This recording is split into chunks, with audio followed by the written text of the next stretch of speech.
I stood by and allowed my wife to almost kill our son. I was happy she did it.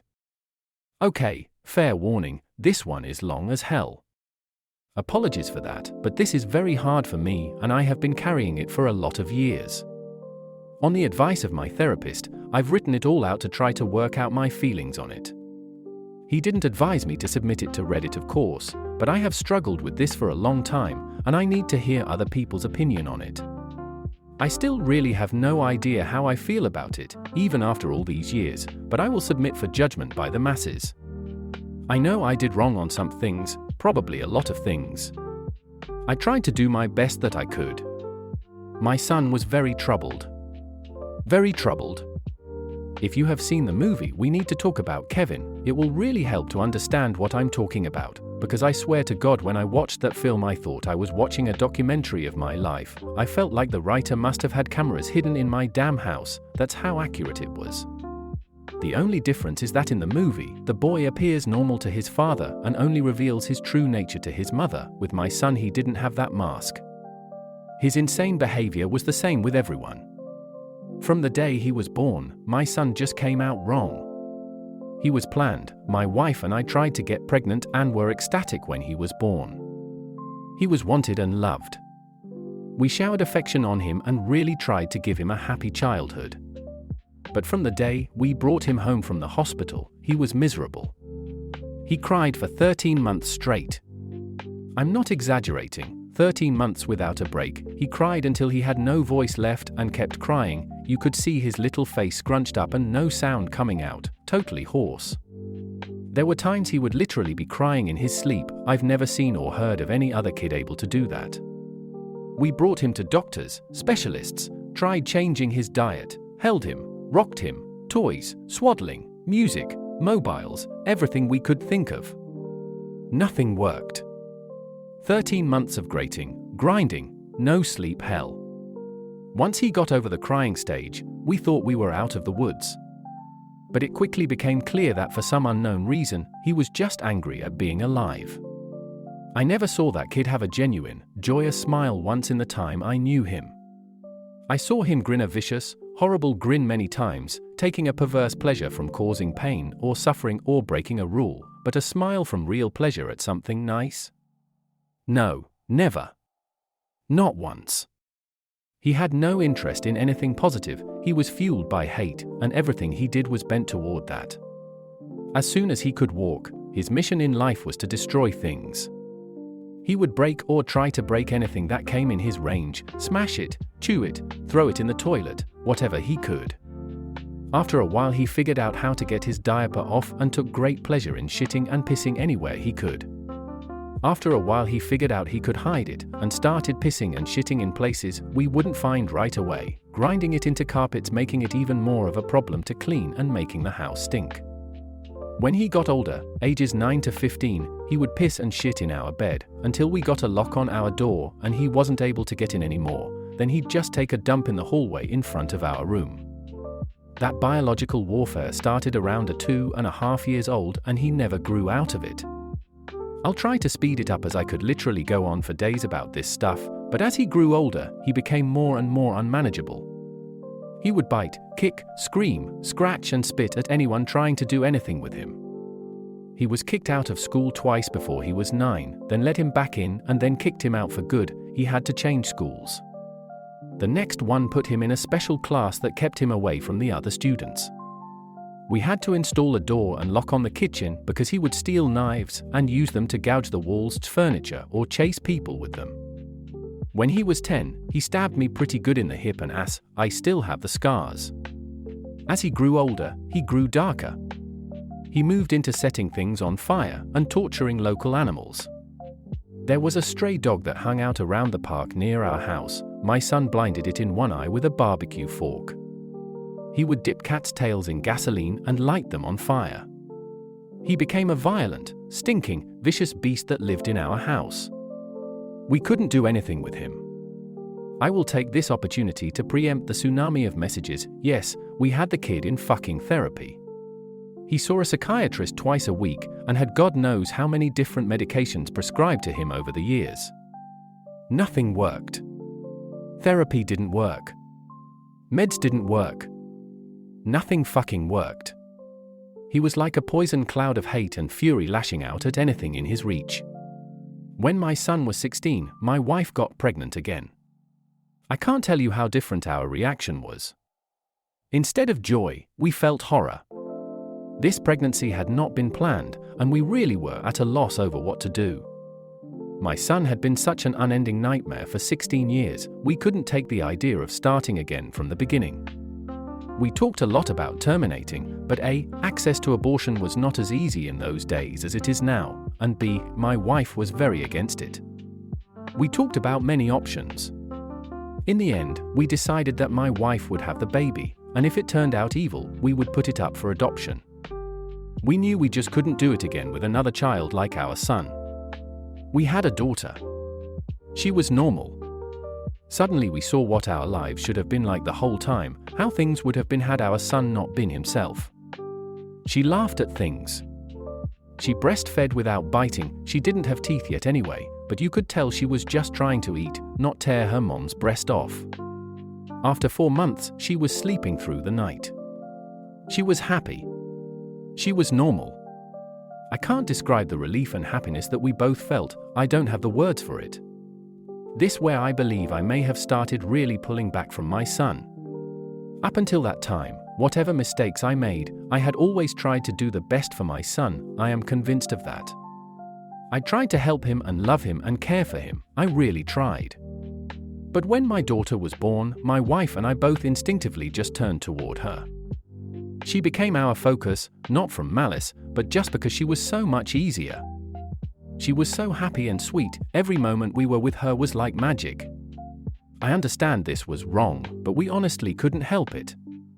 I don't have a better explanation than that.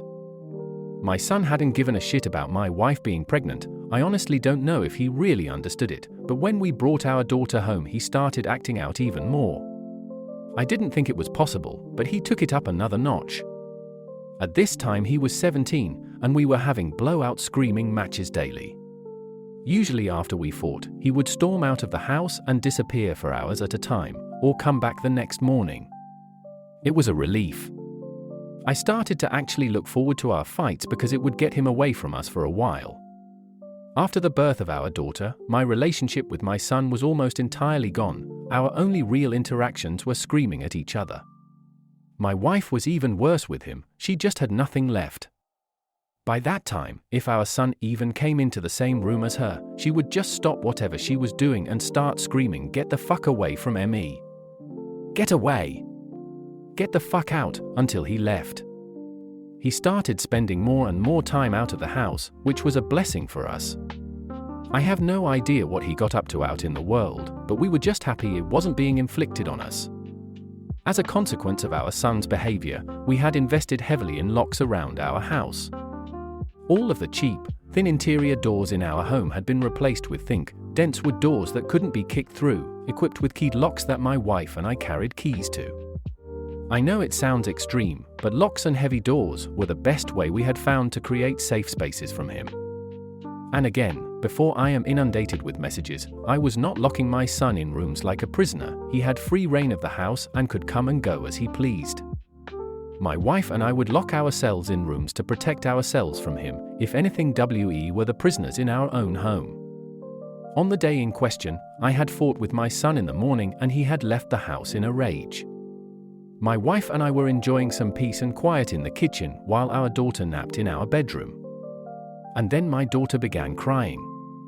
Any parent who has young children can tell you, you get used to your child's cries and you can tell after a while what they need. They cry differently if they are hungry, or need changing, or are just restless and want to be held.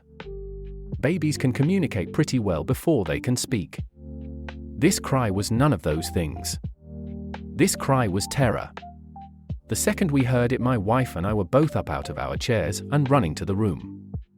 The door was locked, of course, and it took a few seconds to get the right key and get it open.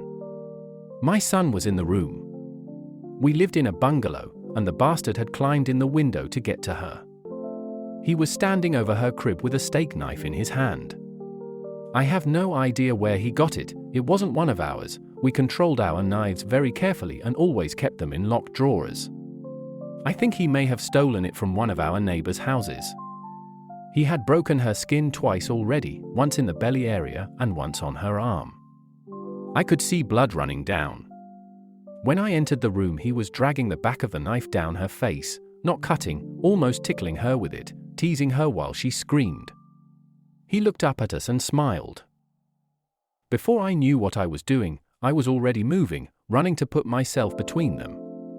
I didn't think about it, I just moved instinctively.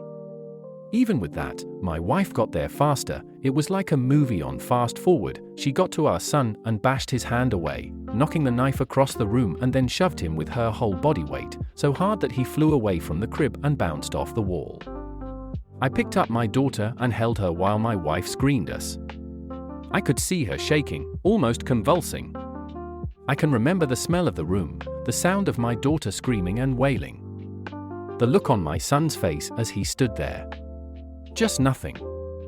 Blank, dead, there was nothing in his eyes, no emotion.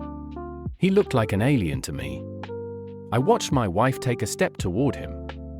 I could have reached out and stopped her, but I didn't. She stepped forward again, very close to him. I could have stopped her again, but I didn't. She waited, looking at him for maybe 3 to 5 seconds without moving. And then she punched him in the face. Now until this point, you may have been picturing my wife as a typical woman, small frame, dainty, delicate. This is not the case. My wife does have a small frame, but dainty and delicate she is not, never has been since I've known her. Since her early teens, my wife has been a boxer. MMA didn't exist back then, but karate and boxing were big in those days, and my wife was a very talented amateur. She was about 130 pounds, she carried a lot of muscle and she knew how to punch. I had 70 pounds on her back then, and I have no doubt that in a real fight between me and her she could have and would have pounded me flat. Neither of us had ever laid a hand on our son in anger before, but something broke in her that day, and all the years of anger and pain and sorrow and frustration just came pouring out. When she hit him, his head snapped back and blood started pouring out of his nose. He hardly reacted, he just looked at her with this shocked expression like he didn't know how to process what had just happened. She waited another second. And then she hit him again. I could have reached out and stopped her. I could have dragged her out of the room, taken her away, calmed her. I didn't. I just stood there and watched while she systematically started to pound him to a pulp. Every time he brought his hands to cover one part, she would blast him somewhere else, body, head, over and over. He started screaming, crying out, yelling for her to stop. It's the most genuine reaction I'd ever seen him have to anything in his whole life. But she wasn't stopping. I watched her ramping up, hitting harder, faster, working him like a heavy bag. He tried to swing at her and she slipped him easily. She was on autopilot, sinking down into her training. I stood there watching for a minute. Then I turned my back on them and took my daughter out of the room. I brought my daughter to the kitchen and gave her a bath in the sink. I found that he had cut her a third time on the sole of her foot. All the cuts were superficial. I cleaned her up and held her until she calmed. I put polysporin and band-aids on her cuts. In our bedroom, I could hear my son screaming, calling my wife horrible names, telling her he would cut her head off and fuck her corpse. After a while, I didn't hear him saying anything anymore, didn't even hear him crying out. I assumed that he must have been knocked out. But I could still hear her beating him. That went on for a long time. Long enough for my daughter to drift off to sleep in my arms. I just sat at the kitchen table waiting for her to finish. Finally, she came out and sat down across from me. Her hands were swollen and red. Her face and arms were splattered with blood. Her chest was heaving. We just stared at each other without saying anything. After a while I asked her, "Is he dead?" She looked back at me and answered, "I fucking hope so." I nodded. That was all there was to say about that. I understood how she felt perfectly. I felt the same. I didn't know what to do, so we just sat there waiting silently. Eventually, my wife started crying and went to go take a shower. I just stayed where I was holding our daughter. After a long while, I heard moaning and sobbing coming from our room. It turned out that my son wasn't dead. I went in to see how bad it was, and it was pretty bad. I've never seen a more merciless beating laid onto anyone, before or since. He was lying on the floor, rolling around with blood leaking out of his face, lying in a pool of vomit. His nose was squashed flat out across his face, both of his eyes were completely swollen shut and starting to blacken already. I could see that a couple of his fingers were bent out at weird angles, and he had pissed his pants. I think he must have been missing teeth, but I couldn't see any on the floor, and I couldn't see inside his mouth. His lips were all puffed up and swollen. From talking to my wife about it later, I know now that she had systematically beaten every part of his body, focusing heavily on his legs. She told me she kicked him in the groin repeatedly until her legs got tired, and had kept beating his body long after he had passed out. When my wife came out of the shower, I still didn't know what to do about our son. I didn't know whether to call the police or an ambulance, take him to the hospital myself. I honestly didn't have any idea what to do. After a while I realized that I simply didn't care what happened to him anymore, and we decided to just let him live or die on his own. There was an in-law suite in the basement that we had never really used, and my wife, my daughter, and I just moved down there. We simply ceded the top floor of the house to my son and locked everything down, separated our lives entirely. There was plenty of food in the upstairs cabinets, enough for a couple weeks or more. He had a washroom and bedrooms to use. We had a washroom in the basement, a small kitchenette, and a separate entrance, so we just stopped going upstairs. We just decided we were done with him. I figured we'd let his food run out and see what happened. Over the next week, we could hear him moving around upstairs sometimes. I think he just spent most of time lying in bed recovering. I went to work, watching on high alert in case he attacked me in the driveway, but he never did. My wife stayed home with our daughter. She was never out of our sight. One night, we heard him going ballistic, smashing things and banging. We didn't respond. He never tried to get downstairs or get near us though. I think he was afraid that if he got near us again, my wife might finish the job on him. After 3 weeks down in the basement, we hadn't heard anything from up above for a few days, and I ventured upstairs to the main floor of the house. The place was demolished, and there was no sign of my son. He was gone. It took months to repair the damage he had done and get the main floor back to normal again. There was food and shit smeared all over the walls, and broken glass on the floor, big holes in the drywall. He had ripped the place apart. He tore up the linoleum in a corner of the kitchen and emptied an entire foam fire extinguisher into the living room. I feel thankful that he didn't burn the house down with us in it. I'm honestly not sure why he didn't. The kid wasn't shy about lighting things on fire. After that, I lived in fear every day that he would come back, that he would ambush us out of the blue and try to kill us. We moved house about 3 years later, and I finally stopped being afraid that he would show up again, as now he had no idea where we were. I finally felt safe from him. All this happened a long time ago. My son was born in the spring of 1971. My daughter was born in '88. I'm an old man now, I'll be 70 this year, and my wife passed from cancer in 2016. My daughter is 31 now. I moved in with her and her husband after my wife passed. I've got 2 granddaughters, and they are the joy of my life. I see a therapist a couple times a month to talk about all this. I don't know where my son is. The last time I saw him was when he was lying on the floor of our bedroom, bleeding and smashed. I haven't heard from him since he left, more than 30 years now. I don't want to. I carry a lot of guilt from that time, and a lot of conflicted emotions. I didn't beat him myself, but I allowed him to be beaten, and I thought he deserved it. I was happy it happened. I didn't try to kill him, but I would have been happy if he died. I will say that I do hope he was able to overcome his demons and go live a normal life somewhere. If he wasn't able to do that, if he stayed the way he was, then I truly do hope someone out there killed him. When I knew him, he was a rabid dog, and whichever way it went, I just hope he isn't still out there hurting anyone else.